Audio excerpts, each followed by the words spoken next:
Can't believe it. I can't believe we are this close from finishing Mr. GLOAT. August the 9th, 5:04 p.m. as recording this. Considering that's like, how many days is that? 7, 14. 20 days. 20 days away until this video is uploaded. But hey, you might as well record these videos be sooner than later. So yes, guys, welcome to Chapter 5, the road to the Undisputed Minimum Weight Championship, ladies and gentlemen. Chapter 5, the WBA. I'm really... So, guys, I do like to point some information out here just to let you guys understand what's going on, this or that. So, guys, the history of professional boxing, take that for what you will bring in a lot of interesting factors for what they are.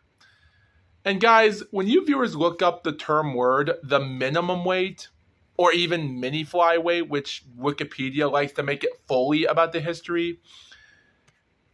And don't get me wrong, guys, I would like to talk about it more, but the thing is, guys, depending on how long this phone will charge or even record my videos, the thing is, guys, the history of boxing, the minimum weight division, or as the mini flyweight, or the strawweight division, or the autumn weight, mini autumn weight, or whatever you like to call it, has been on high alert for not as much as you should say. But guys, considering this, guys, for the last few episodes since you guys been recording, I do like to apologize for saying the wrong names. I'm not good on pronouncing Thai names because, guys, I try to practice Asian names from Thailand. China, I'm still new to it. South Korea, I'm surprised I've only don't know a lot. And guys, the only thing I'm good at naming Japanese people a lot easier names than ever. Mexican names, kind of.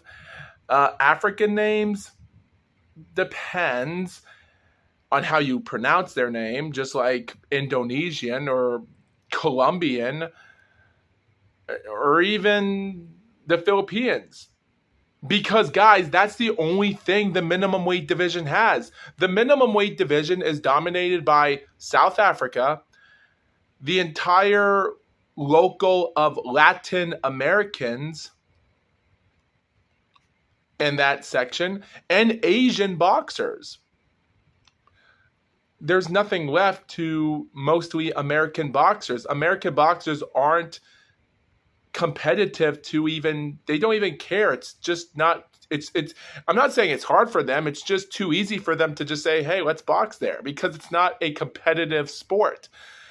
Of course, when Carlos Licona did that in 2018 with his IBF belt, when he lost against DJ Creel, if that's how you pronounce his name, from South Africa, well, history was just never going to be the same until Oscar Collazo came, and the born American living in New Jersey, but now he's living in Puerto Rico, representing that country as we speak. So half Puerto Rican, half American, you decide. So it does depend on how this is going to end. But my point is, guys, the thing is, there's so many hard names to pronounce, and I do apologize to that. I do apologize to pronouncing boxers' names wrongly because I don't want to do that. I just didn't know what I was getting myself into. And the WBA, ladies and gentlemen, has a lot of interesting names. So, guys, I do want to get through the 20th century as quick as I can, just for the heck of it.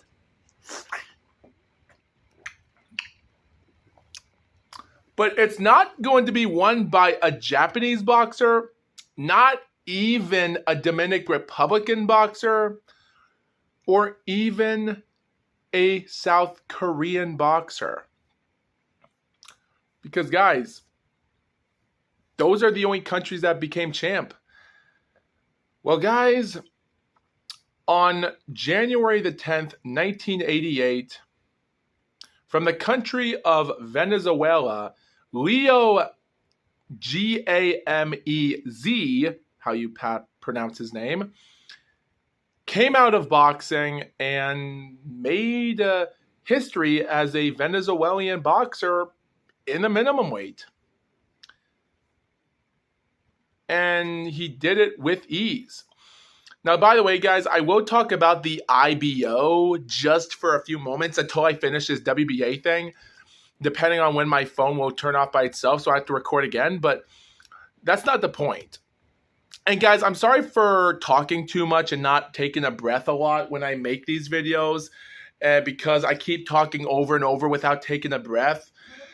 Well, I do want to take it a little bit easy in this video just to get things right, because I just get things wrong. And by the way, guys, BoxRec is not going to help me, because I said before and I'll say it again, BoxRec already got rid of the WBA last year ago, even though I didn't know about this information until some months later during this time ago. And to be honest, guys, it hasn't been the same since. Hasn't been the same since. So it's going to be interesting for me to look this information up, because it's pretty hard. It's really hard for me to even try to talk about the information that's right in my fingertips while talking about this. So keep that in mind. So Leo... Okay, mouse fix. So Leo Gamez, if that's how you like to call him. Wait, is that his name? No, that's not him. Oh, where is he? Oh, he's not in that. Oh, wait, he's not there? Wait, is he in the light flyweight division? He is. So from 1985 to 2005, Leo had 48 professional fights, 35 wins, 26 KOs, 12 losses, 1 draw, and considering his career, just like Mike Tyson, they went through it at their time. He started in February, a month before Tyson, but he retired a lot later in December of 2005. But during his early career, he didn't had a lot of competition, but yet again, at under 110 pounds, there's not a lot. He was the light flyweight Venezuelan champion in 87, but when he moved to South Korea, he went to South Korea, he fought against Bong Joon Kim in a 12-round fight, which was so close. He went to the guy's backyard of South Korea, and a close score of 116 to 115 by 2 of the judges, and 115 to 114. So technically, I couldn't get enough information about it other than that's the score. So scores were confusing, but considering that was his first win, considered at the time, and keep this in mind, guys, his record was 16-0. So at 24 years old, not bad, and he put out a good win. But yet again, guys, instead of going back to Venezuela to fight a fight, he decided to go to Korakuen Hall in Japan on April the 24th to fight against a 10-7-2 fighter named Kenji Yokozawa. Considering the South Korean fighter Bong Joon was 14-4-3 when he faced against this guy, I would say his record is better than Kenji. And speaking about it, this fight was more better because considering that Leo would later have abandoned this title in 89 after breaking his arm, because considering this was his best title defense after this fight, and he did win by round 3 TKO, he would not go back to the ring again until October 1989.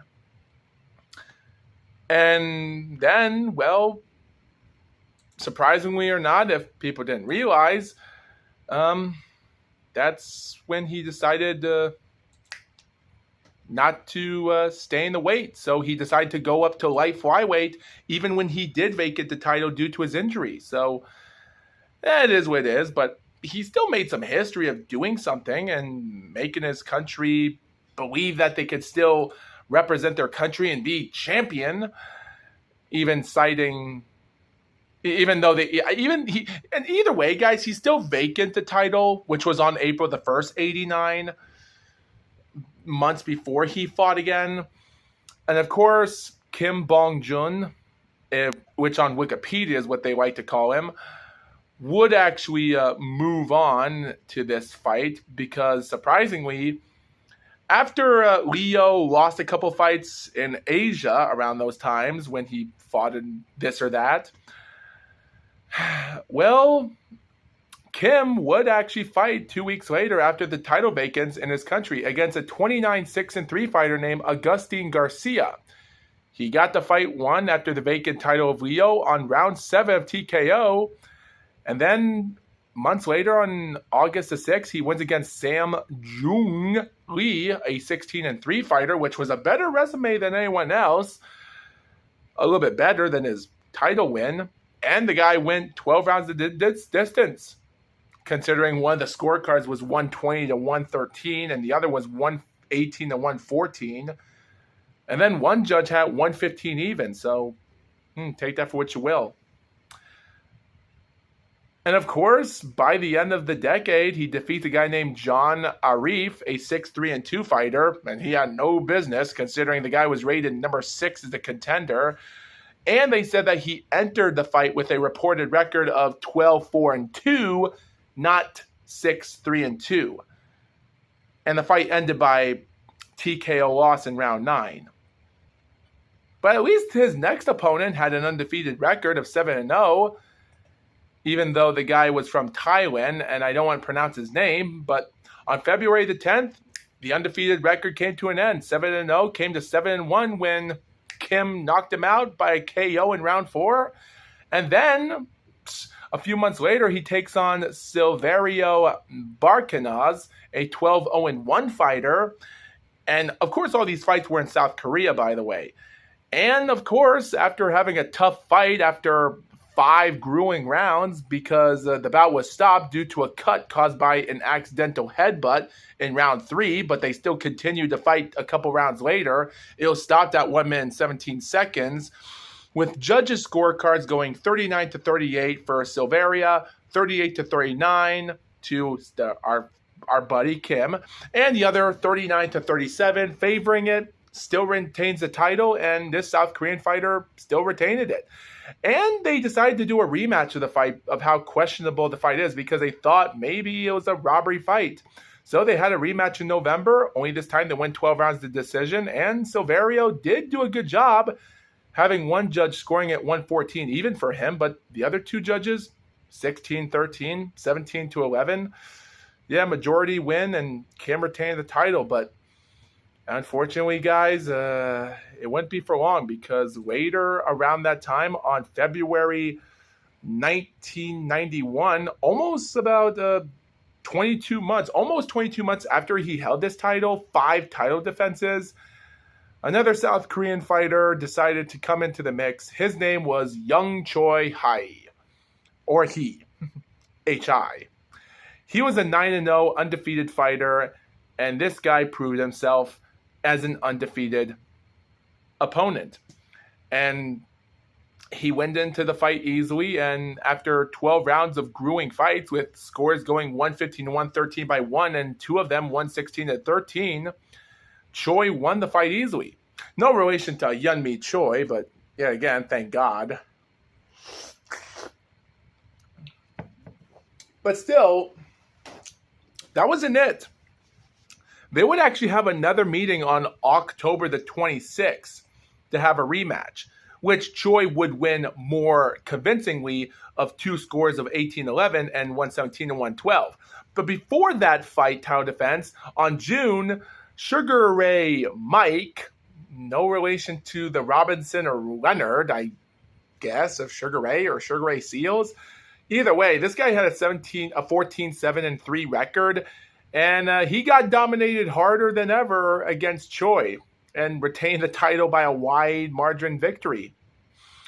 Nothing much to say about it. And then before you know it, when he defeated Kim for a rematch, his 3rd title defense came in February, a full year after his win against Yuichi Hosono, a Japanese fighter from Tokyo that put in a good effort, and considering he tried, it wasn't good enough. Choi got him in round 10 by TKO, and then later in June, he took on a 14-4 guy named Romel Lawaz and knocked him on by round 3 of TKO. But then, guys, the worst was yet to come because the rest of his career would be a little bit controversial. He would defeat Leo Gomez for a WBA title in '95 in the light flyweight, retain the title against undefeated 17-0 Kenji Yamaguchi until he lost against Carlos Murillo in January of '96, which was a loss and his second loss, and he retired for good. But his first professional loss came in October of '92 against 18-4 Hideyuki Osashi. And Osashi came out in Kogukikan in Japan. After 12 grueling rounds of tough competition, this guy with 4 losses came out and went back after he lost against Ricardo Lopez a couple years ago. He makes a comeback and wins the title. 16-12, 118-110, 17-11. It was a great story moment. But unfortunately, guys, on February the 10th, live in the Metropolitan Gym in Japan, Tokyo, Chana Porpayon, a guy from the country of Thailand, a longtime fighting journeyman, tough guy with a lot of wins, would actually come out of nowhere to win his first title by 12 rounds of majority decision against Hideyuki. 17-12, 118-111, 114 even. And the guy had an undefeated record of 26-0 with his 27th win.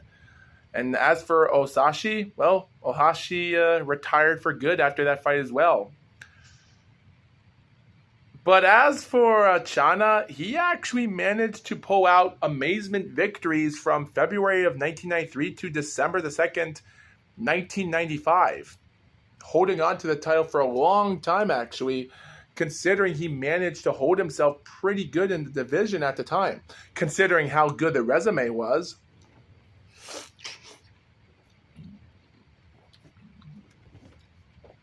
Because his title defenses were interesting. He takes on a 20-0 fighter named Carlos Murillo, as we just remember, that ended another Japanese fighter's career time later. Went to Thailand to fight against this dude, and, well, someone Zoe had to go, and after 12 grueling rounds of 117-113, 17-12, 17-11, the Thailand boxer retained it. And he retained it again in August against a guy named Ronnie Magramo, not much of a fighter there, 18-4, and he got a wide unanimous decision. Rafael Torres, a 12-1 fighter in November, went on to fight, but again, round 4 KO loss for him, and considering some of the judges were getting closer after 3 rounds. And then Carlos Murillo would get a rematch against this Thai boxer again, and on March of '94, and again 12 rounds majority decision, really, really close. So Chana's title reign here was pretty interesting. After 4 title defenses, depending on who you ask, his 5th title defense would be against Kang Kyum Young Kang, an 18-2 fighter that did not even do good after going the wide decision loss in September. And then 2 months in November, Manuel Jesus Herrera, 12-3-1. Not much of a fighter to talk about, but he kind of went split decision on Chana easily in this fight. After getting a 114-1, 12-1 scorecard, well, Chana managed to have the judges give him a 115-113, 115-112 to retain his belt. And at this moment, whatever you can say, with 6 title defenses, his 8th one would come up against a guy named Jin Ho Kim, And considering this guy with an 8-0 record, not much of a competitor, but managed to do something interesting, he just couldn't get nothing interesting here. The scorecards were still wide for one fighter to win, and that was the defending champion. Later, Chana, after January and August, several months later, he would later retain his title for the 8th time against a journeyman fighter, 21-16-3, named Ernesto Rubilar. And that guy was knocked out in round 6 by KO, considering the judges' scorecards had 2 judges favoring it 48 even and one 48-47 for our champion. So it makes you wonder if this guy was a legit fighter. And guess what? In December the 2nd, Rosendo Alvarez, 19-0, proved it.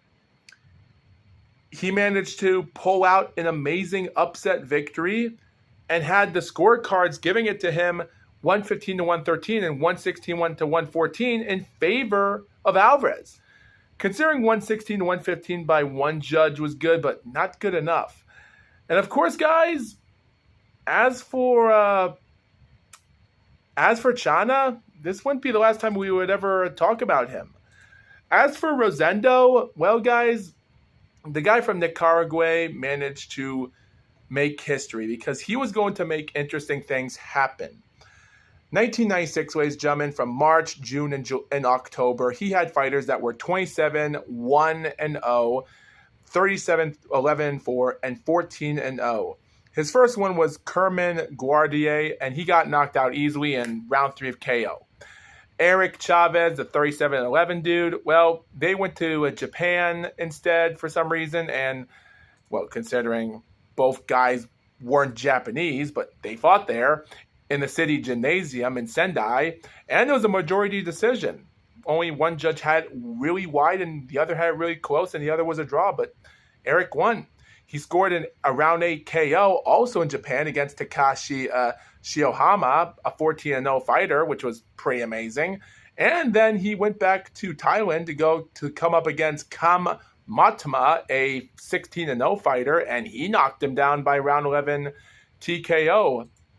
So he was taking on undefeated fighters one by one, and he was proving that he was the best. And even though his title reigns might have not been that much pleasure, but he was doing what he was doing, and he did not chicken out. And even though that fight happened in January of 1997, unfortunately, he took himself 14 months off. He did not fight again until March the 7th, 1998 in Mexico City. And of course, we already know what happened. He took on 47-0 Ricardo Lopez. And Lopez was knocked down in the second round. And even though he had it, Alvarez lost a point in round 7 by the WBC of accidental headbutting rule. One judge had it 66 even, and the other two judges, 68-64 for Alvarez and 67-64 for Lopez.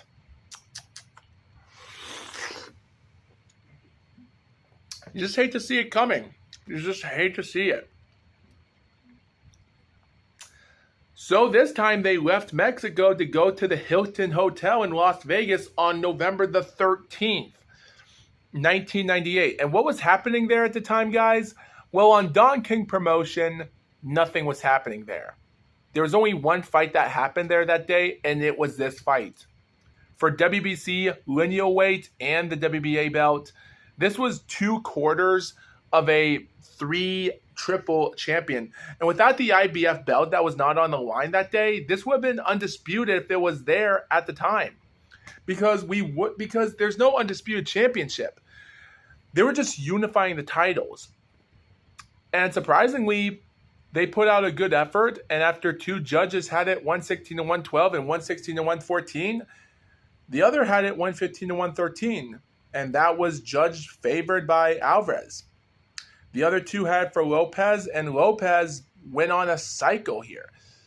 This was actually one of the top fights in history of boxing here. And with Lopez scoring out a win here, with the champ now king, with unifying the titles and such, well, we already know this was going to be it. So by 1999, ladies and gentlemen, Lopez strips the titles and goes to light flyweight for 3 more fights. One in 99, the other 2000, 2001. That's it. Alvarez, he decided to go straight up to, he decided to go straight up to the light flyweight. And he would stay there forever. That's what he would do. But still, guys, this was already the end of boxing here, because with everyone gone and Lopez going to retire in 2001, the worst was yet to come. But there was going to be a lot of champions, as we were going to speak.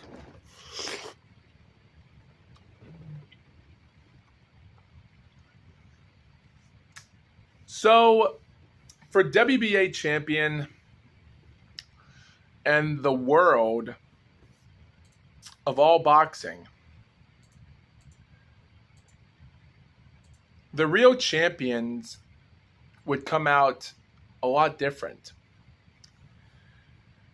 Because as both moved up to light flyweight, on October the 9th, 1999, Noel Arambulet would take on Joma Gamboa for the WBA title. But unfortunately, guys, this reign would go nowhere, because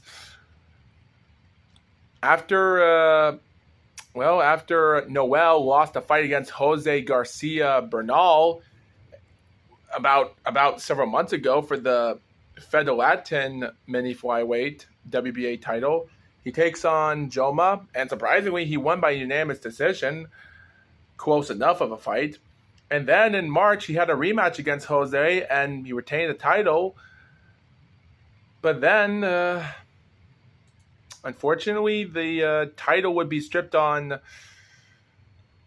August the 19th. Because it was stripped the title before his rematch fight when Joma Gamboa for being overweight. Because at 105 pounds, if you're overweight, that's it. So he had a rematch with Joma around the time, and he was overweight, which means if he won the fight, then Noel would have his title stripped. It'll be vacant. The title was at stake for him only. And Gamboa won the rematch in their second meeting, and that was it. But then, for some reason, as if it wasn't crazy already, Gamboa would actually be receiving the title on the 20th either way, because he would actually be given the title at that time as well. So, after he lost weight, I guess, who knows? All we know is on December, he would take on Kiyotaro Hoshino. And surprisingly, Hoshino managed to win the fight by 12 rounds. But it won't be the last time these two met up. No. And also, it won't be one of the last times that Joma would get another title shot, but nothing much would come of it for what it is, because at this moment, it was over. Over before you know it. And also, even though Joma had only a few professional losses in his career, Noel only had a good amount of 10 wins in his career before, when he lost his first fight and then won, and then he defeated him and lost again. So there were some interesting moments back and forth for these fighters. Now, Kiyotaro managed to win out this fight easily by 115 and 113 of two of the scorecards, and 117 to 112.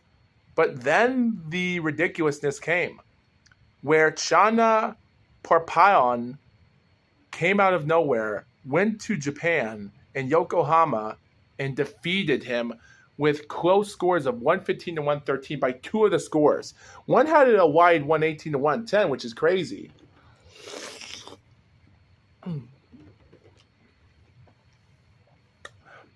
But for some reason, after this win against a guy that only had one loss in his career, he came on to fight in August against a guy named Yutaka Nida, also going back to Yokohama in the same venue that same year. And this 13-0-3 fighter, better record than Hoshino's 21-6 record, came out and won by another unanimous decision by 116-115, and two of them 116-113. And of course, the WBA belt would still be fought multiple times against these fighters again. They were just battling each other, because later it changed. Because after everything going on, it all changed, because out of nowhere, guys, Yutaka came out on October, a couple months later, to vacate the title and retired, citing back problems and lack of interest in boxing. But for some reason, he would actually come out of retirement again a couple years later. So his retirement was a waste of time. So in January the 29th, Kiyotaro and Joma Gamboa would have a match for each other for a two-time champ. And Kiyotaro, whatever you say about him, did the unthinkable. He won the fight by an easy 12-round fight, and then lost against Noella Arambuet again in July, after Arambuet lost a point in round 12 for low blow, but it didn't stop him to win by majority decision of a couple scores that were closely wide. And then they had on a rematch in December, which ended a lot closer by majority decision of two of the scores, going 115-113 and 115 even. And that was it. And Jose Antonio Aguero would actually fight against Kiyotaro by his WBC belt, and that ended Kiyotaro's career after a close 12-round fight that ended by a knockout in the final round. But pretty much all we see here is multiple champions winning the belt. And Noella would go on to even keep himself together, because after his win against Juan Jose Landeata in May of 2002 for his title eliminator, when he defeated Kiyotaro Hoshina twice, his win against Yutaka Nida, which he was out of the boxing ring for 2 years, and this was just his return fight, which ended by split decision, surprisingly, of 115-114 by two of his scores, and 116-114 by Yutaka. Yutaka would get a rematch with him a full year later in July the 3rd. And Yutaka, this time, after everything going on, because the information stated that Noel also did not make weight and he was going to be stripped of the title, which meant the title would be on the line, would have to be for Yutaka if he wins. And guess what? Just like what happened back in 2000 when he lost against Joma Gamboa, happened to him as well. Yutaka won the rematch by 12 rounds of decision. And considering he was stripped of the title on July the 2nd, they gave the title to Yutaka on July the 3rd. So, yeah, two title fights that were vacant because of overweight, and it happened to the same fighter. Ridiculous. And Yutaka, he would actually give his second title reign a bigger successful moment, a successful career than he did. From July the 3rd, 2004 to September the 15th, 2008, his title reign went on amazingly. Yutaka, considering anyone else did not have a good job taking their title to the line, he managed to hold his title for multiple close decisions ever. He fought against Juan Jose Landeata, another fighter for the Eliminator at the time, that years ago, and he managed to go to Japan to fight against Yutaka, and Yutaka won by split decision. Close 115-113 scores on two of the scores for him, and 115-114 for Yutaka and one score, so yeah. And then he fights against Ji-Won Kim, a 19-1-2 fighter, another interesting fight, and defeats him in Budokan in Nippon by 12-round unanimous decision 5 or 6 months later on April of 2005. And then in September, he defeats a 21-0-1 fighter in the country of the Philippines of Heriberto Gudjon. And surprisingly, after they had a suffered injury during the 2-minute mark at the 10th round, when it was stopped, unable because due to a deep cut on the right eye that caused the Filipino fighter because he got hurt. So they went to the scorecards. One scored it really good of a 97-93 for their Filipino fighter, but in Yokohama, 2 of the scores had it 96-95 for our defending champion. He went on in March of 2006 against Ronald Barrera, which we've talked about him before, a 14-1-1 fighter, and he got close to get him too by 115-13, 117-111, 116-12, but not good enough. He has a fight against Katsunari Takayama, another defending former minimum weight champion at the time, in April of 2007, a full 13 months out of the ring, mind you, and he got a split decision, and surprisingly, Yutaka defended it easily with 115-114 by Takayama, but the others were 14-13, 115-113. So, yeah, and considering that, and also keep that in mind, Yutaka was actually knocked down in the first round of the fight, so he had to come back strong. And I'm not going to question the scorecards because that would be too much. He even had a rematch from the same Filipino fighter as well in September that year as well, and surprisingly, nothing changed. They managed to get to the 12 rounds of the decision and one of a 117-112 of 2 scores and 17-11. Another title defense. And then, of course, in 2008, he took a break. He took on a 15-3 fighter and got him by round 6 KO, named Jose Luis Varela. And then in September, another legend came into the making. On September 2008, the guy from the country of Nicaragua named Roman Gonzalez would make history. And man, oh man, he did. Coming out with 20 wins, undefeated, and wins by a round 4 TKO in Yokohama, ending Yukata's career for good because of this fight. Yeah. It's sad to see the guy's career come to an end like that, but man, you just got to say to yourself, it is what it is, but man, should have done it better. 7 title defenses, and this guy from Japan put on a good show. Now, Roman Gonzalez, on the other hand, well, he didn't get a lot of title defenses in his career at the time.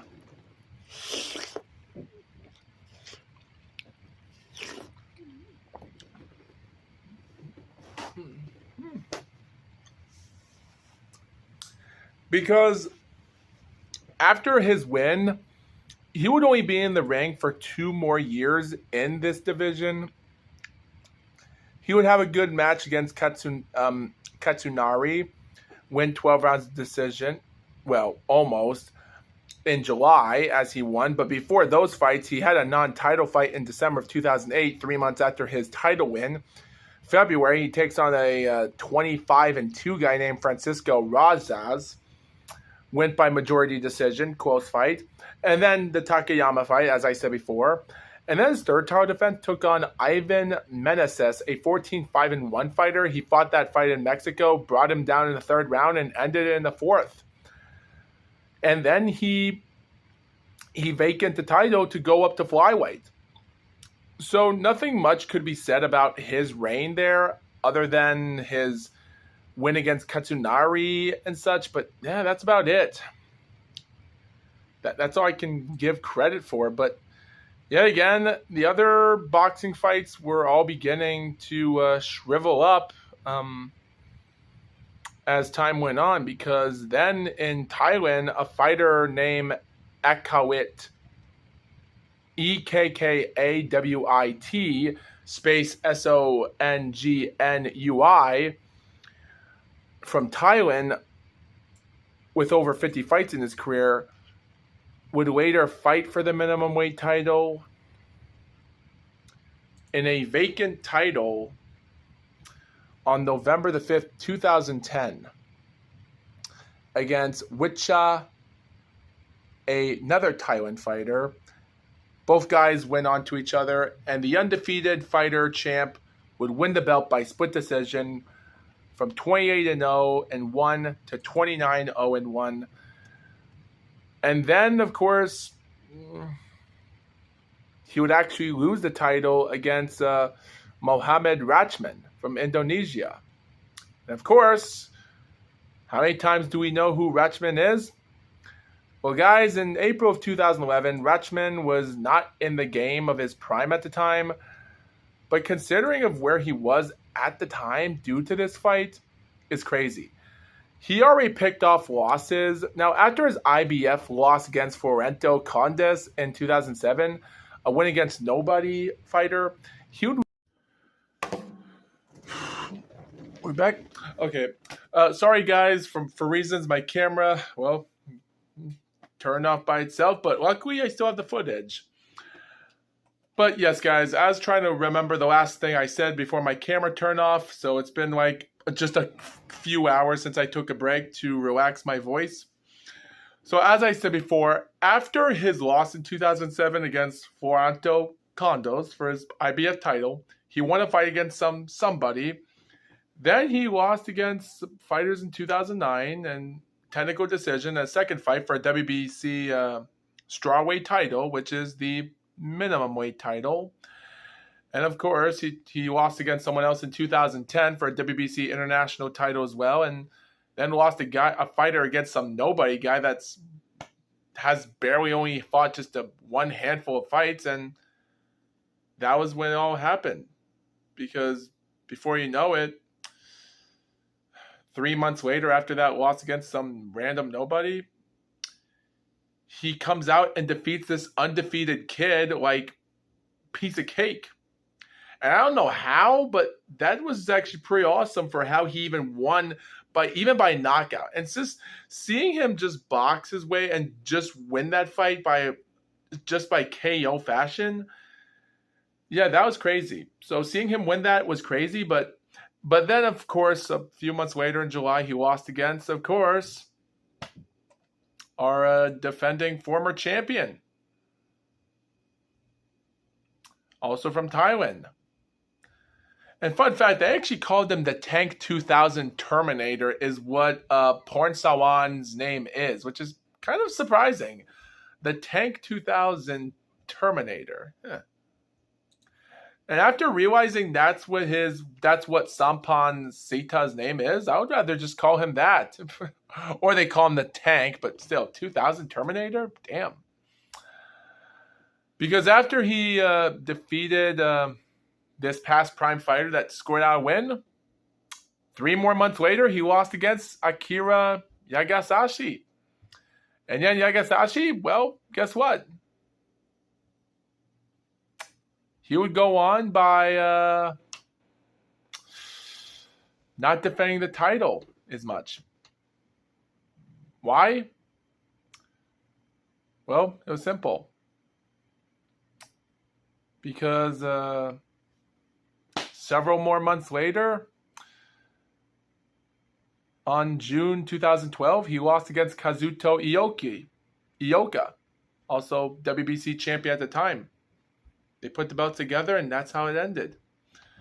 And then, Ioki, as I said before in my WBC show, well, he vacated all the titles. And that was it. Also, my phone's about to turn off, so I have to put the battery. So, I'll be back in a second again. All right. Back a second time. So, for Kazuka Ioka, he would actually vacate both of those titles on October the 2nd, 2012 for reasons. Because he moved up to the light flyweight. And we have to count how many times the light flyweight has been involved in the WBA.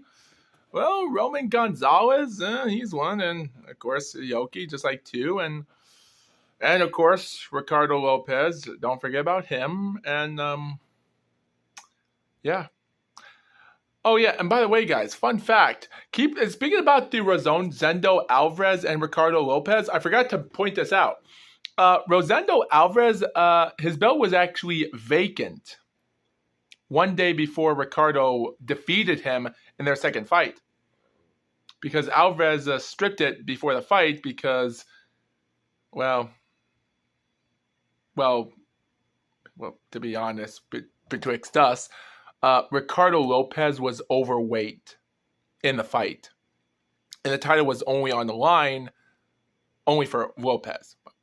So the title was at stake only for Lopez, who managed to beat the heavier Alvarez. So Alvarez, he actually came in overweight. So Alvarez was overweight, and Lopez won that fight when it was on the line for him. Forgot about that. So, yeah, considering how the first one with Leo Gamez, how he was criticized from being in the weight problem when he moved up to light flyweight, surprisingly. Yeah, including other vacancies, we have a total of only 8 vacancies in the WBA, and we have a couple more. And the 9th one is about to come right now because in December, 2 months later, well, guess what? Ryo Miyazaki defeated a good prominent champion. How? Simple. He won. That's all you have to know. He defeated the one and only fighter from Thailand that was hard for everyone else. Which was, of course, obviously, Pornsalan. The Thailand fighter came back boxing as ever. Fun fact, did you know that Pornsalan was actually known as he was known as the Tank 2000 Terminator? Surprised I didn't know that. Unfortunately, he lost it by split decision in Japan against Ryo. And, of course, the guy retired a year later with one more win and a loss against Ray Loretta. As for Ryu, well, he won a fight in May against Carlos Verardi and Jesus Silvestri by majority decision. And then, well, of course, he vacated the title because he wanted to go up to light flyweight as well by December of 2013. Just too bad a few days later, he took on the guy that goes by the name of Tirapon Utaida, former minimum weight champion, and he lost by round 3 knockout against the Thailand fighter. His career never became the same again after that. It is what it is, but can you blame him? Because, guys, the real story of this entire show came out different. When coming out of nowhere from center field, lied a guy that made history. From South Africa, ladies and gentlemen, the guy came out as an icon. When he won the belt and lost the belt. I don't know what to say about this guy. This minimum weight boxer that would actually later be in the other division. Coming from South Africa, ladies and gentlemen, the guy was known as the one and only Heki Budler. And fun fact, at the time, he was actually involved as being in the flyweight division at the time. Well, technically, if I had to correct myself there. But surprisingly, around the time, he was actually an IBO Minimumweight Championship. And surprisingly, he was doing a pretty good job for what he was doing at the time when he was in boxing during this point. Because Heki was a pretty decent good fighter for what he was at the time. But Heki, on the other hand, did not have enough to make a championship in himself. Because, ladies and gentlemen, the real champion would come years later. Because around 2014, guys, during the time, when Hecky defeated Carlos Diaz in March the 1st, another guy came in boxing. Because several months later, for the WBA interim champion, Carlos Buitrago was trying to fight for the title. He left Nicaragua to go to Thailand and lost against the one and only CP Freshmart.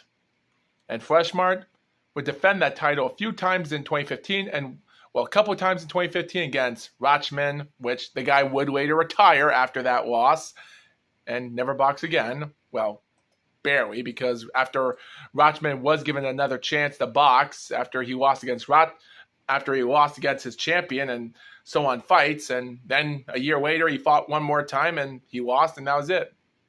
Nothing to say about him. But for CP Freshmart, well, he went on to box his way through competition. And he even had matches with Alex Diaz by knockout and another win by his rematch in 2016. But Hecky Budler, well, he had 4 good title defenses in his career at the time, which was pretty decent for what he was doing. Because this was the moment when it all changed. Because Hecky Budler managed to pull out history. Because during the time before the fights and such, when he won the belt on the month of March, his career changed differently for interesting reasons. Because Hecky Budler had a good career, a dude with long, good hair, but considering as an IBO Minimumweight champion, he had some interesting skills. And after he managed to defend the IBO belt, winning against the 21-1 fighter by first round KO, he comes out a few months later against another guy from Taiwan. Well, I think Taiwan.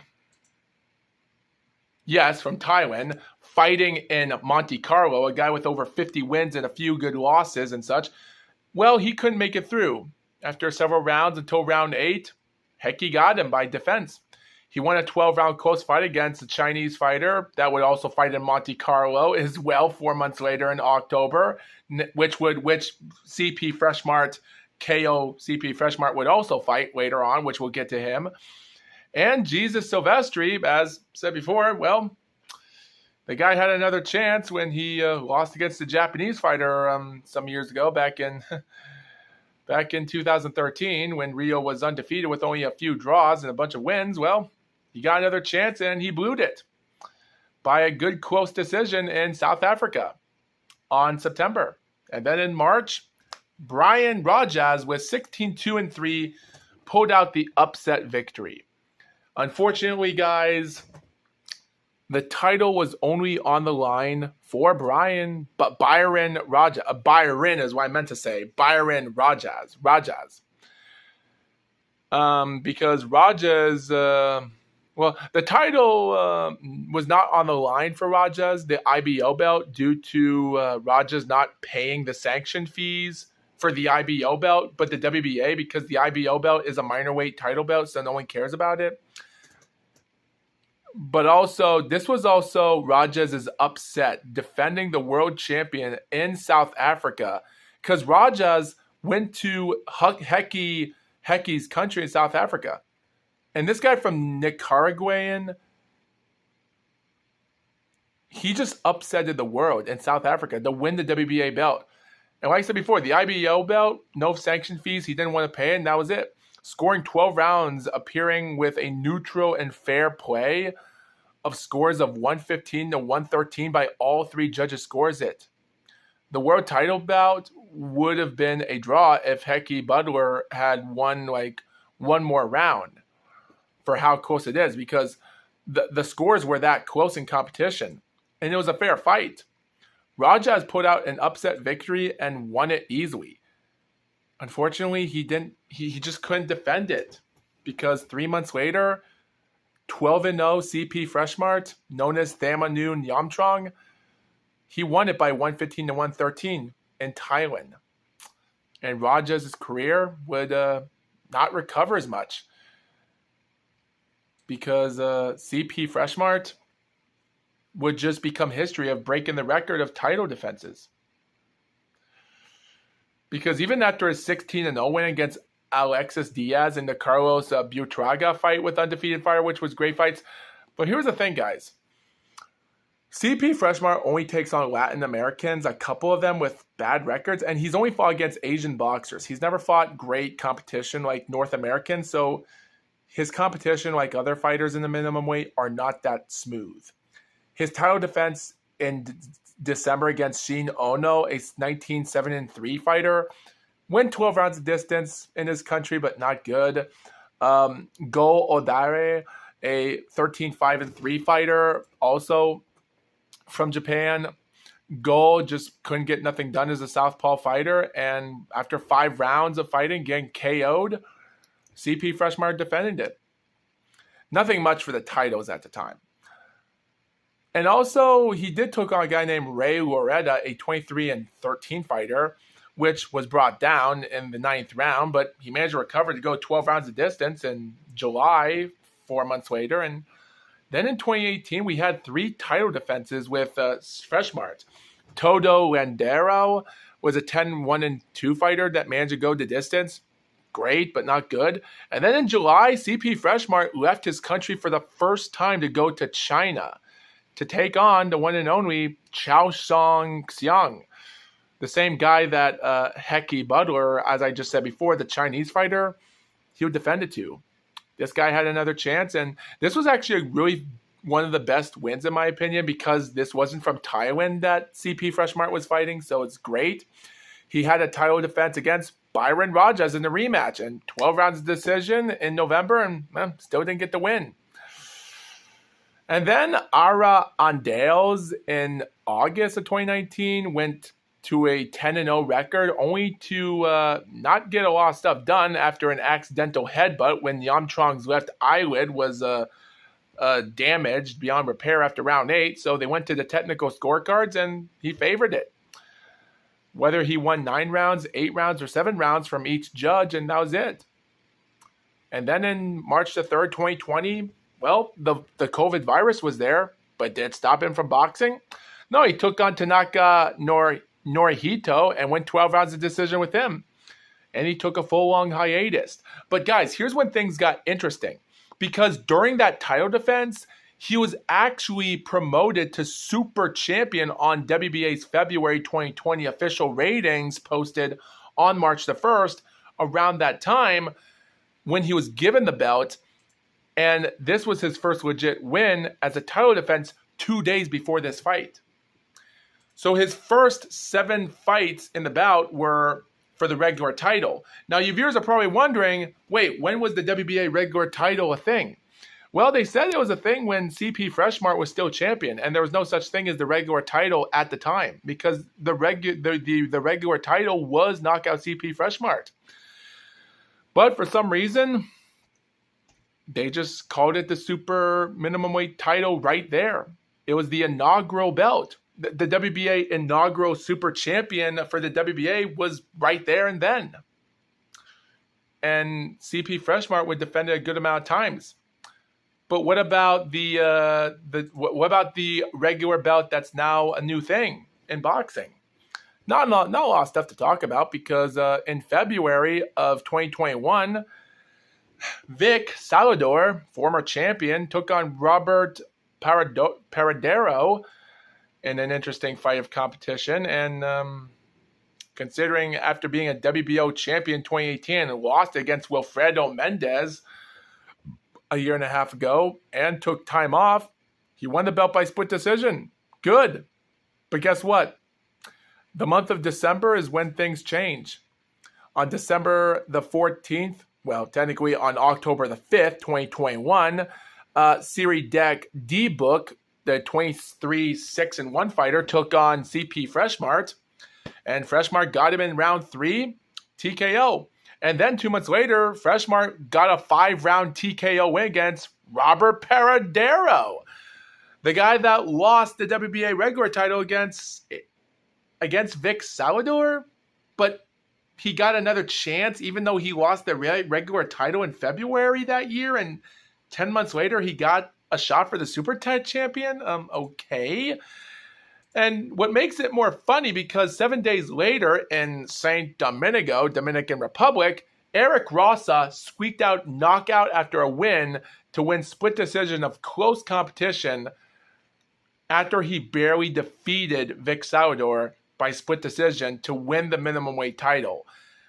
Unfortunately, after several years, ever since they wanted to give a fight for CP Freshmart, because on July the 20th, Moonsri, the former 54-0 fighter, that's now a loser for 55 wins, 2 losses, and a no contest, went 12 rounds by decision against Freshmart. And Freshmart scored the bigger win of his career there. And guess what? He didn't box for another 26 months. Well, actually, in the middle of 25 and a half months, but still. And Eric Rosa, he just waited until January the 15th, 2024, no title defenses, so he vacated the title and moved to light flyweight. Good for him, because he would later become WBA champion. But recently, some weeks ago, as I'm recording this video, he lost against the #1 ranked pound-for-pound Japanese fighter and the ranked fighter from the light flyweight that hasn't become champion until that fight happened. So, yeah, Eric Ross's career took a heavy dive because of that. It is what it is. It is what it is.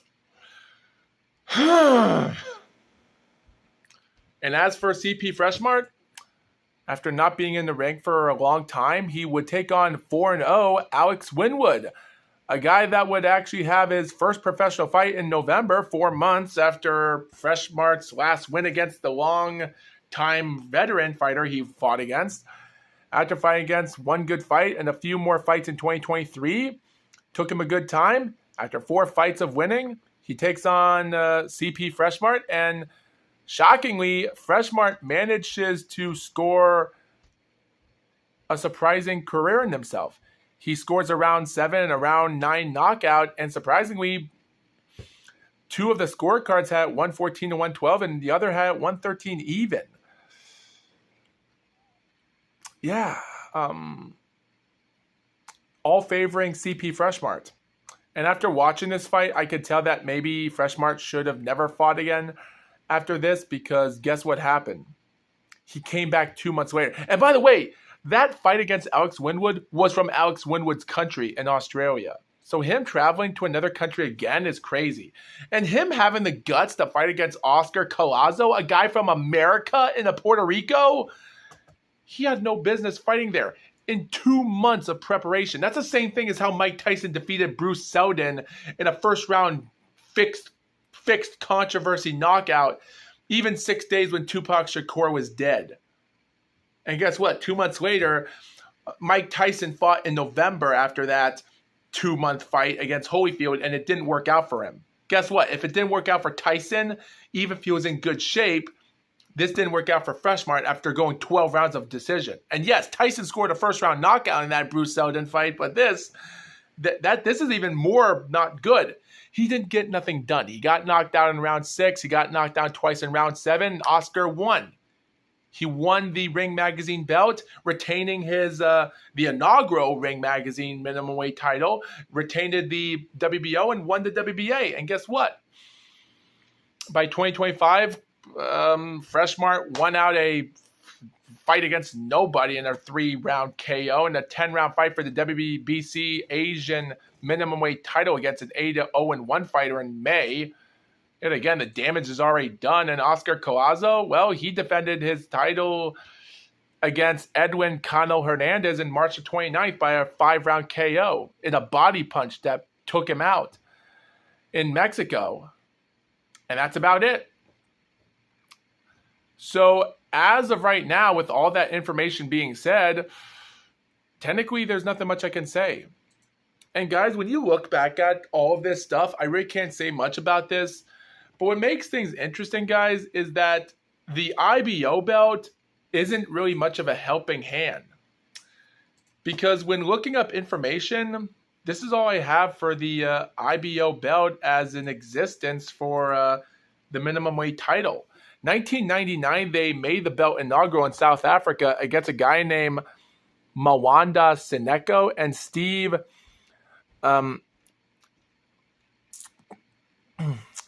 Simanga, which went to a 12-round split decision draw in March, and that year in 99, nothing happened. Then in March the 8th, 2003, 4 years after that, No Tunakao defeated Abram Mata in a round 10 TKO in Indonesia, which he was from the Philippines, mind you, because technically he won a great upset against the 17-0-1 fighter of Abram from Indonesia.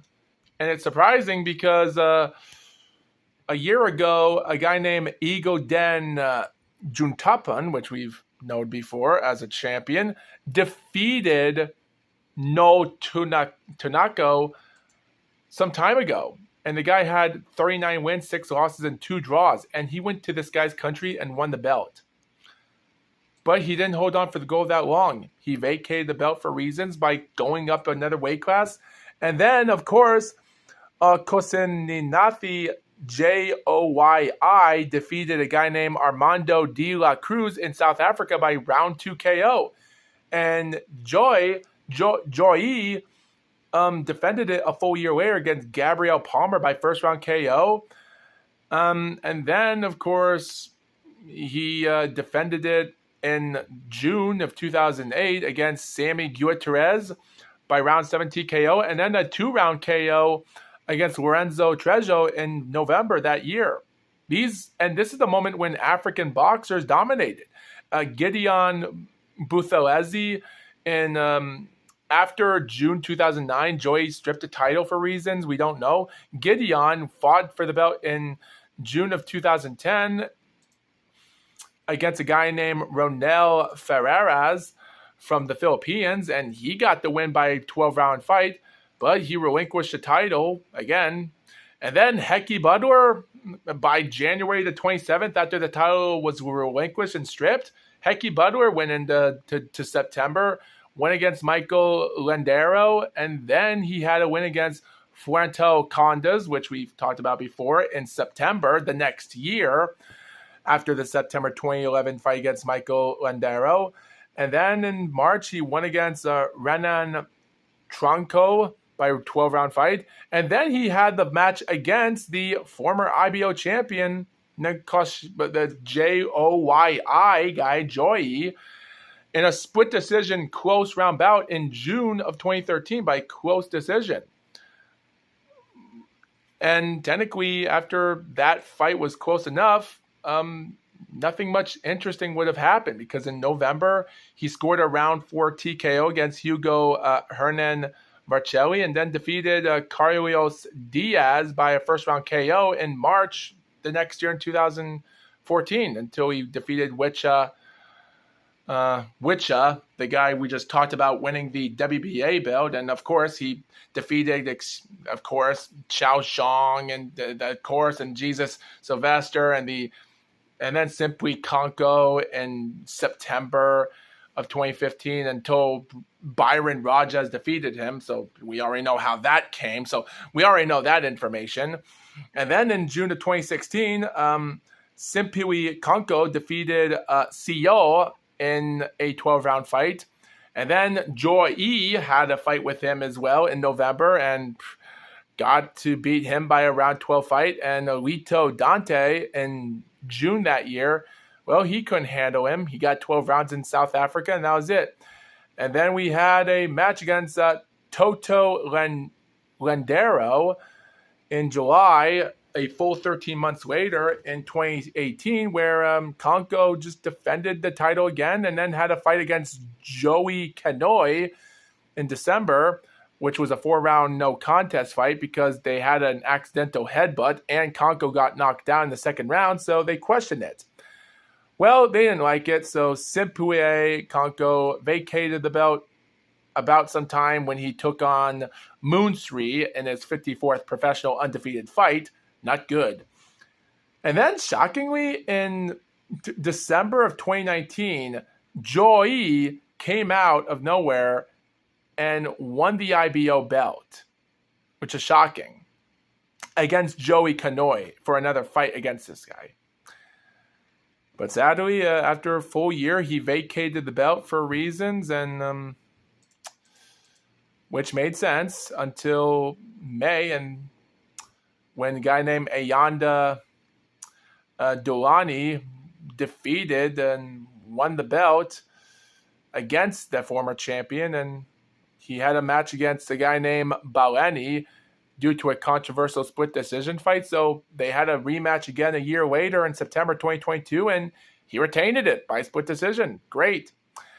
But then, shockingly, on December the 18th, 2024, Katsunari Takayama, I'm really shocked of looking this up, former now WBO minimum weight and IBF minimum weight champion, and of course unified champ in 2014 and such, and everything else, and how many times, came out and took on 7-0 fighter named Ka Lu from Australia and won by a 12-round decision.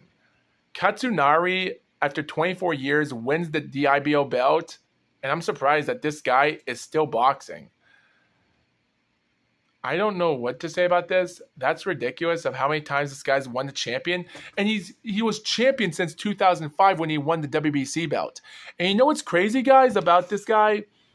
Considering the only belt, ladies and gentlemen, Katsunari has not won is the WBA minimum weight belt.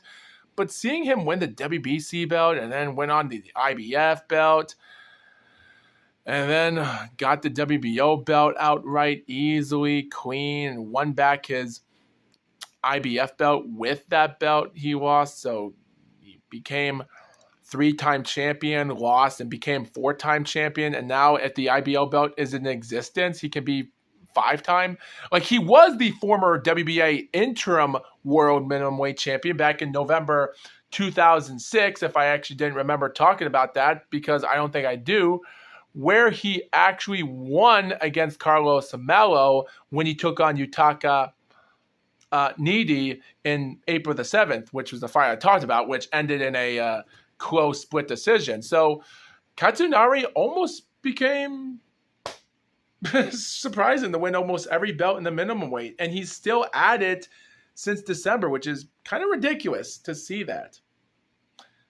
But it does say that he's inactive, so who knows? Maybe he's not here anymore. Who knows? So, ladies and gentlemen, as the world titles are on the line for all of us humans to see, the minimum weight division is as follows. Because, guys, the moment where the minimum weight title at the moment of time is already in a division here. Because, guys, the mini flyweight division has a good amount of success over the years, but yet again, I really can't say it much as being a successful division. Like the mini flyweight, or as paperweight, minimum weight, straw weight, or super autumn weight, whatever you like to call it, has already brought to attention for a lot of us people. And like I said before, guys, even though the weight classes are really that sheer when it comes to this stuff, and like I said before, guys, if I had to even look up everything about this, it's ridiculous. Because, guys, like I said before, guys, the WBA always likes to call their belt the light minimum weight, while WBC and BoxRec, like myself, and the Ring Magazine likes to call it the autumn weight. I just call it minimum weight. And the junior flyweight, which is the TBRB, known as the Transitional Boxing Rankings Board, and the IBF likes to call it the autumn weight. WBO and IBO, well, call it what you want. That's only for women's boxing. That's only for women's boxing, which was the autumn weight division. But then when you go up to the minimum weight division is simple. The minimum weight is known as the WBA, and the WBC, BoxRec, and Ring Magazine, same thing. But only this time they call it the strong weight. And the mini flyweight is for the IBF and so. So yet again, guys, I really can't say much about all of that other than for everything going on. Because, guys, the championships are as follows. Oscar Collazo is the WBA, WBO champion. Pedro Tanduran is a IBF champion. Melvin Jerusalem is a WBC champion. So, and considering one is a a blooded American living in Puerto Rico is representing the Puerto Rican country. Pedro and Melvin are Filipino fighters. So when you look at that, you can say to yourself, well, maybe they can fight for each other. Now, guys, Collazo, I'm sure that Pedro Tendrin might have a chance to take on a good shot. They might want to say they want to have a rematch with him and Melvin Jerusalem. Jerusalem did put in a good show in their first meeting, and surprisingly, because keep this in mind, guys, maybe Melvin Jerusalem can pull out an upset victory on defeating Oscar Collazo, because keep this in mind. After 6 rounds of competition, Melvin Jerusalem was leading by a close score of competition when Oscar Collazo was leading by all 3 scorecards, 67-66 by only 1 point after 6 rounds. So Melvin Jerusalem is still a tough fighter, and he might put in a bigger and stronger show in their second meeting if Collazo and Jerusalem can fight each other. And if that happens, maybe Pedro Tanduran can come over or Tanduran, and we'll see what happens. Because Tanduran, he might be the only hope to help out and see what can go on for what would be next. But we still have these other new fighters, like we have Ryusei Matsumoto, a 6-0 fighter, and his next fight is in September the 14th against a 16-8-3 fighter named Yuni Takada. But we also have other fighter, like we even have plenty of new competition of fighters here. Like when you want to talk about fighters, we have a 26-year-old 14-0 fighter named Russell Acosta Silveira, a guy that's 26 years old, and he's ranked number 22 in the world. But give him time, because yet again, his resume might not be that much to look at yet, considering he's fought since 2020 of March. So give him time. He's won a couple interesting fights, but not important fights. But if you give him time to push the limits, we might see a new champion in the making. Because, guys, whatever's going to happen, it's going to happen. So, to be honest, guys, what do I have to say about my final thoughts about this? And I know I've recorded this long video, but after taking my time, just catching my breath, not really doing very much, just taking it easy.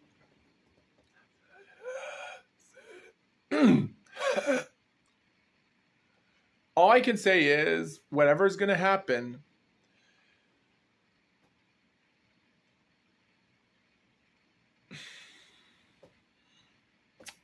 all I can say, guys, is whatever's going to happen, nothing's going to come true. Because, guys, I've said this before and I'll say it again. And even though this is episode 98, so I really don't want to talk very much about this, but thing is, guys, the only thing I care about first is seeing if we can ever have an undisputed champion, but see if we can ever have a minimum weight lineal champion. Because, guys, the last time we ever had a lineal weight champion in the minimum weight was Ricardo Lopez defeating Rosendo Alvarez. And after he retired with his record of 48 wins and 1 draw, when he went up to the light flyweight in 1999, won the title for the IBF, and then, December he retains in 2000, and then the September 2001 stuff happened. He retired with that last fight with Arthur McCanty Sr.'s last time he would ever referee a fight in over 80 or 90 years old. There's nothing much I can say about this. My final thoughts, guys, about this is that with everything going on in boxing, there's nothing much I can give you viewers information about this. And to be honest, guys, the reason I'm recording this video longer than the other videos is because I love the WBA. Because you have to believe how bad it is that they're corrupting the system. I love that they have new fighters ranked in the rankings that you don't know who their names are, and you have to look them up yourselves.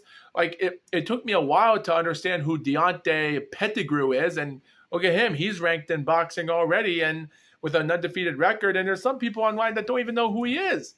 Look him up. It's not that hard. Because if you guys don't look up information like how I'm doing it right now, then what's your point if you're not into boxing? So I always try my best to push the envelope as best I can and just try to see what will come of it, because there's still a lot of interesting things that we might want to put ourselves through, because who knows what's going to happen. Seriously. Because whatever's going to happen, it's going to be a doozy.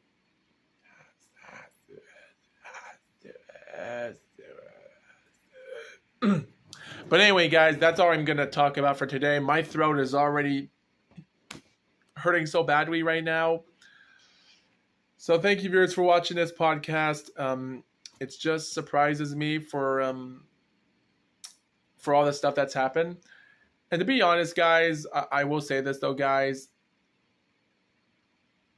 Because I'm not, like, I really don't know what to say about this. Like, I really don't know.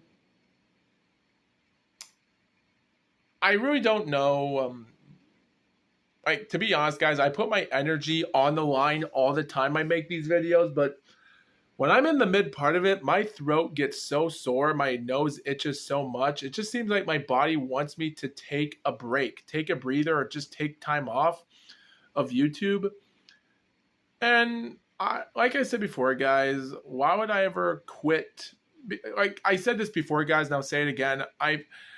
Guys, when I started YouTube, I was only doing it to start things on with my career, because I was like, maybe if people know me of who I was on YouTube, maybe I can quit YouTube and then start a career of being a NASCAR driver. And they'll say, oh, I know you. You're the guy that was the NASCAR. Oh, you're the guy that was actually YouTube. Because, guys, I will say this though, guys. When I become a professional wrestler or something, like I want to be like do a WWE stuff or something, because I've already came up with a lot of life's calling in my time trying to make it big. I don't want to be involved with YouTube stuff, because for reasons why is because, guys, if Howie Deegan, NASCAR now nobody, or Natalie Decker, former NASCAR and such, now part-time driver, or Darren Tang, the PBA bowler that hasn't made a lot of great nothing or so, because all those YouTubers are doing are just making content and not taking their sport seriously. And there's just fans that only care about being degenerates to females and such. So it's like, because guys, at this moment, don't do YouTube. Ignore social media. Guys, the only reason I like Daniel Dubois is because I respect Daniel Dubois, because he doesn't be involved with social media. They don't do that. He's into the limelights. He's having a quiet life and such. So if I ever have a career, guys, that I'm going to do something, I might as well quit YouTube and do stuff outside of the world, because YouTube and live social media is not the thing. The reason I'm doing YouTube is I'm trying to make a following basis to myself before I get to the big time. And that's what my goal was to set on in 2017 when I started my YouTube channel. Not to do this a full-time job, but to try to get some fan base following and try to get some supporters or even sponsors in the future for my career. And that's what I'm trying to do. So whatever happens in future, who knows? Yeah, who knows? But anyway, guys, thank you for watching this. And that's all I have to say for this Mr. GLOAT podcast. And with that being said, we'll just see what happens, ladies and gentlemen. Is the minimum weight division not going to have a linear weight champion? Is Oscar Collazo going to move up to weight class? We'll just have to wait and see, guys, because next time, we'll see you in the next episode. Till then, stay positive and don't be negative. Thank you.